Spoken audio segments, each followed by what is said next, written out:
Hey, it's Chris. What are we talking about today? Well, I'm losing my voice for one, but two, we're talking about things that you're going to be seeing on the channel upcoming in the new year in the next month or so. And I wanted to give you guys a little sneak peek of what to expect, what to tune in for, what to be aware of, and my opinions are going to be getting thrown around left, right, center, Kickstarter, crowdfunding, as well as some retail. Now, most of this stack in front of me here is crowdfunding, but I also have a few retail things thrown in along the way, as well as my top games of 2022. Don't worry, I didn't forget about that, but I had to get in some more gameplay of the stuff from 2022 in order to give a rank list that's appropriate. Because also, truth be told, fantastic freaking year. Best year overall, top to bottom, that I've had, easily. I'm going to actually split it into two videos. I'm going to say 1 through 10, and then 11 through 20 or 11 through 25. I mean, it's that good that I had to really sort of hem and haw when it came to doing like 8 through 15. Like there were some serious issues. Like 1 through 5 were pretty solidified in terms of which games they were going to be after having played them. But apart from that, even the order ranking as I'm finishing up on it is still somewhat difficult in both those areas. There could easily be some switches one way or the other, and you'll just have to tune in. But what am I talking about? I'm going to give you a few of my thoughts and my whatever else on the stack in front of you. Let's do it. So you'll notice here that I have a pretty big freaking stack. So let's just talk about from top to bottom, right? And get this big shadow producing pile out of the way. And so first up is Vadis. You can't see in front of me, but I just finished filming for Vadis. This is an outstanding social bargaining negotiation game that's a remake of a Knizia old version of Quo Vadis that's on crowdfunding right now, actually, by the time you're filming this, or by the time you're viewing this, that I did a video on. So if you haven't checked that out, check that out. I like the animals. You can only use the powers for other people. And if you don't have an animal in the end game scoring area, it doesn't matter. You don't score the end game. So it does things in a completely different manner. I was really impressed by this. Bitewing Games is putting out some serious under the radar, very solid games. So definitely give that one a look-see.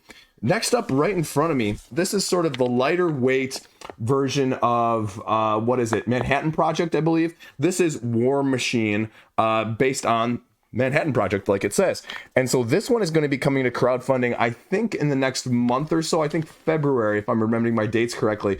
And so again, this is a different engine sort of building game that I'm really excited by because it gives me a different vibe than the other Manhattan Project games. I never really got into them, but I looked at this one and I said, wow, I think I'd really like that now, compared to where I was previously 2 or 3 years ago, especially in my gaming interests, my gaming likes, and what I can actually get to the table. This lighter-ish, not sure how light it actually is yet. I don't really have a lot of play of it. So take that for what you will. I mean, I've got the rules printed off right here. So yeah, right. This one is next up to hit the table frequently.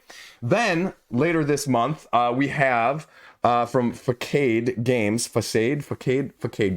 Hollywood 1947, the social deduction game. You may know them from the other social deduction games that they've put out with cities followed by dates, you know, like Tortuga or Salem, those games. Well, this is another in the line of their very well-established pedigree. And I kind of like the fact when companies do this, right? Like, you know, Chip Theory Games is known for a certain type of game. You know, Garfield Games is known for a certain type of game. You know, Facade Games is known now for this. And the biggest issue and question I had when I was first seeing these, and I covered a couple of these on crowdfunding roundups when they came out, was, do you need all of them? And distinctly enough, it's interesting when you read the comments in the forums, each of them have enough nuances and enough differences that you can prefer one, you can have one and still have the others, or you just have your preference. Sort of like people have their preference between Calico, Cascadia, and Verdant, right? You take your pick, you take your flavor of that style of game, and you get what you want. And so this one we'll be covering when this crowdfunding campaign goes live later this month. The next two are actually retail pickups. I say that, no, I'm incorrect. The next two are actually crowdfunding pickups, but not previews. This from Kids Table Board Games. I got this at the very, very, very tail end of 2022 as a crowdfunding supporter. And so I have the extras in here. I don't know yet. This is one of those that's probably going to be in the top 20. Spoilers right there, right? But I don't know where it's going to fall exactly yet. Will it crack the top 10? Will it, crack anywhere from 11 to 15? I wouldn't be surprised. I need to have a little bit more play of it to give it a final ranking, which is why something like this has delayed my ranking, so I can give you a more proper feeling in that sense, because there's so much in this game packed in with the different symbology in terms of the mechanics of how you're using the different plants, because the essential nature of it is, right, you have one power for a plant, a major power, and you have a minor power. And so if you do the major power, you do just the major power of the tile you're laying. Or when you lay the tile onto the area, whichever other tiles it's touching that it connects to, you can take all of their minor powers. So like 2 or 3 or even 4. How do you do that? It's got some area control thrown in. You know me, I'm not a very big area control fan, but I don't mind it because you can bump other people out of areas. Who likes some take that? This guy. So that's going to be out there. Truth be told, this next one, like I said, this is the crowdfunding version. I traded for this. Resurgence. Half Kingdom Games. Stan's Baby, their latest crowdfunding game that just got sent to backers, I think, a couple months ago. I have no clue if I'm going to like this game. I have absolutely no freaking clue, folks. But, I say this and I hold true to it. When I want to get these games, I will trade for them. I will. And you know what? I might be trading this one away in a couple months. I have absolutely no freaking clue. Absolutely none. And that's the joy of this hobby, is I could see myself going either way, because I got rid of stuff that I was not, enamored with. Not that I got rid of bad stuff, but I said, I know that these aren't going to hit the table anytime soon. I know that they are not, I love them games, right? And so if they're not that, why not try it with this and see what happens? It's well thought of. There's just not a lot of ratings on Board Game Geek, so you're not seeing the hype. There was a ton of hype for this one as a sort of a worker placement. I think, what else do we even have going on here? Solo everything game? I don't know. It's got the expansion in it too, it says on the back here. But I have no clue. I have no clue with this and whether or not I'm going to like it. And that's slightly scary at the same time. How many of those games do you have, right? Like, I don't do that on crowdfunding, but I'll trade the heck out of it for games like this at this point. That's actually my number one math trade tip. Like, you may not always get the math trade you want, but you may be able to math trade your way up if you're willing to do that, right? I've done that a few times. I'll tell you the tale sometime of how I turned a lowly copy of a game and traded my way up into about $150, $175. That's the best trade system I've ever had. Anyway, but that's Resurgence.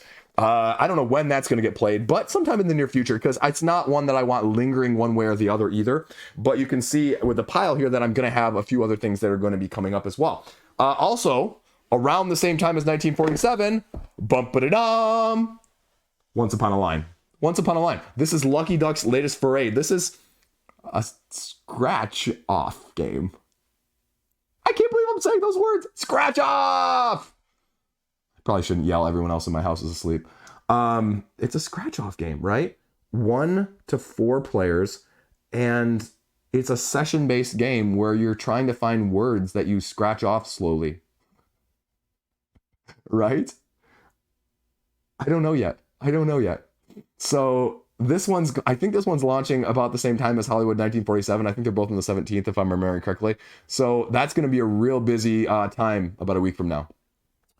And this is not the biggest box game. And this is obviously just a prototype version, but it's, called the Butterfly's Breath, which means I think what this is going to look like, in a sense, is going to be very much like the Destiny system.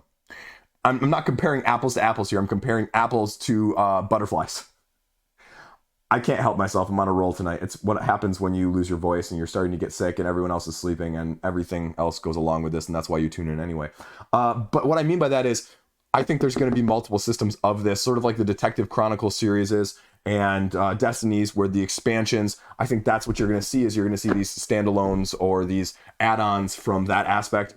And it's just a hero, 16 hours of gameplay with a bunch of cards, and it says 20,000 words. And the words can be in any direction, sort of like your hard crossword puzzle, right? Not just up, down, left, right, but also backwards in any direction. So take that for what you will. But this, I love ingenuity. It's not always for you. It's not always for me, but I love seeing people push the boundaries in this. So, you know, I always give Lucky Ducks a lot of credit with that aspect. Now, we're getting into February here that are going to be much, much later arrivals on the channel, although I'm hoping to have one of these out from Colossal Games here. Although, is War Machine Colossal too? Am I just messing that up? I'll put that in the comment section if I did. This is Street Fighter. There was a lot of contention with this because originally this was the Blacklist game, right? This was the one that Blacklist had, and people were sort of, what's going to happen with Blacklist? And then Blacklist backed out and Colossal jumped in. Now, it doesn't have the Street Fighter miniature, the pre-painted ones from Street Fighter, the miniatures, the board game that like Jasco and Angry Joe did. But I have that actually downstairs in my basement, and that's a whole nother story. But this is the Champions Edition Legends. And this is, again, it's not similar like the other Blacklist games with Street Masters. Completely different system. Iconography-based system that reminds me more of the Naruto game that came out sort of from Blacklist games, if you will. It's impossible to get. It was on Barnes & Noble and nowhere else. But it's using this combo system where you've got these icons on the cards and you're building them up and you can like cash them in and utilize them to... You'll understand when you do the video and read the video. That's how good it's going, folks. That's the stuff you don't get to edit out in this video as opposed to other channels. But here you can kind of see what the background looks like. Just a main board setup. You're going to have your own characters, but they're actually going to have rivals as well, apart from the main boss that you're fighting. So you're going to have to knock out the minions, deal with the rivals, but also take out the boss in the meantime. And it's not overly complicated. The rule book is relatively streamlined. This is not a massive game. This is much of a shorter read than Street Masters, but it's giving some elegance in the combo system in just a completely different way. So that one I will be talking about more in the near future. And then we also have here, in case you couldn't see it sitting on the bottom, this is probably the most hyped of all of these. And I'll be completely honest here, haven't gotten it to the table yet. This is by far the heaviest box on the table as well. This is Stone Saga. This is the one from the creators of Mythwind. This is the one that is going to be different in a 1-to-4 cooperative sense of building your own civilization up as you go. And personally speaking, Mythwind was not for me. It was great to try it. It was great to see what it was going to look like. Open world, worker placement, asymmetric characters, and how they do it. I just, nope. It was too zen for me. That was the same reason I liked Lands of Galzier, but at the same time, it didn't offer me... I just kicked something under the table. I didn't offer me like the experience I really wanted to continue to go back to. Very solid games, no questions, especially Lands of Galzier, like very polished. But just never, grabbed me. I think this is going to be a little bit more my alley. So I'm excited to see where this one goes. And I have probably, depending on the order, depending on the timing, 2 or 3 other games from my top 10 that will be coming out as well in the next month or so in addition. And I'm going to be still doing the crowdfunding roundly week ups. I'm still going to be doing the crowdfunding weekly roundups. Those aren't going to be missing. But I'm also going to be going probably to an every other weekish maybe for the upcoming games, depending on what's upcoming, depending on how big things are. Because those views on the videos, it was a lot of work for not as much gain, I felt like. And it's nicer to do big smatterings. So I think I'm going to go to that route. Nothing decided firm yet, but I'm not going to try and be as aggressive in terms of the video management for my own sanity's sake this year as well. So, yeah, quality over quantity, right? Something like that. Spoilers. One of the games on my top 10 list, one that I have not talked about on the channel whatsoever, is behind me. And it's very high up on the list. Very high list. Very. You can guess what you think it is in the comment section below, but I don't think you're going to get it. Maybe. You might. if you're astute, if you're paying attention. I might confirm it. Teaser right there, right? That's all I got. That's all I got. This is just a general update, state of the channel things. I wanted to give you guys a heads up about what to expect. Let me know, are you excited about any of these? I'm sending some more emails out to publishers of other games I've covered because that's by far and away I've found the easiest way for them to get to notice me.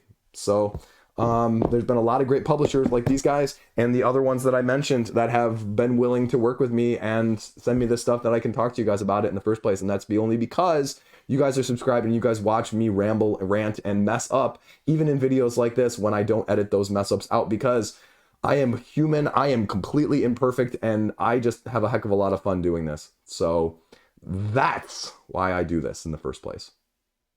Have a great day. Play some games, but if you don't, that's okay too. Do you. And maybe I'll see you around. Subscribe if you like it. I got a Patreon. By the way, thank you for the 2 new Patreon folks this past week. Much appreciated. Stay classy. Have a great day. Peace out. I hate being sick. Kids bring sickness. It's true. It's true. And the weird thing is, like, only one of us, me or my wife, get sick. It's not both of us. Never both of us. It's one or the other. Never all 3 of the kids either. It's like 2 of the 3 kids or 1 of the 3. Like, how does that happen? Like, the kids are constantly touching, like, smashing into each other. They're in our bed sleeping at night because, I mean, they can't sleep in their own beds. Why would you want to sleep in your own beds? And so it's not like we're ever not... Oh, sometimes science astounds me because it never works out the way you want it to either way, even though it's science, right? Medicine, it's an art, not a science. That's what they say. I'm done. Ramble over. Peace out.